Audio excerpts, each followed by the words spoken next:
আসিয়ার দর্শকের বিচার বাংলার জমিনে দেখতে চাই।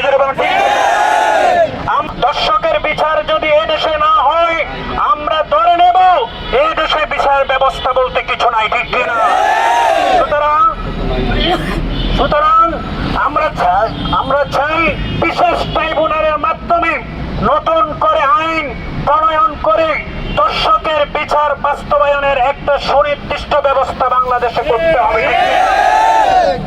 আমরা এই সরকারের কাছে এই দাবি জানাতে চাই এই সরকার যেহেতু বিপ্লবী সরকার, এই সরকার একটা বিপ্লবের মধ্য দিয়ে এসেছে। আমরা মনে করি আমাদের কলিজার এই কথাগুলো তার কান পর্যন্ত পৌঁছাবে, আমার ভাইয়েরা, ঠিক কিনা?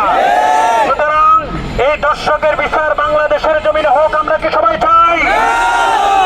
মাঠে কারা কারা বিচার হোক আমরা চাই, দুই হাত তুলে দেখা। আমরা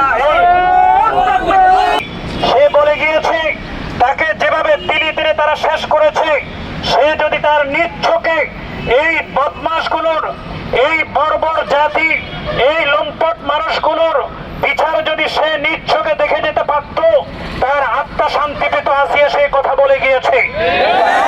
না দেখলেও বাংলাদেশের 18 কোটি 20 কোটি মানুষ দেখতে চায় সেই নরপিশাচগুলোর, সেই দর্শকগুলোর বিচার কিভাবে হচ্ছে, ভাইয়েরা, ঠিক কিনা? আমরা দেখেছি বিগত দিনে শত শত হাজার হাজার মামলা পেন্ডিং এ আছে। ধর্ষণের মামলা নামকাওয়াস্তে নেওয়া হয় থানার ভিতরে, কিন্তু এর তদন্ত করতে গিয়ে বিভিন্ন কারণে দর্শককে বাঁচিয়ে দেওয়া হয়। দর্শকের শাস্তি আমরা বাংলার জমিনে এ পর্যন্ত 50 বছরের ইতিহাসে আমরা কখনো দেখি না, ঠিক কিনা?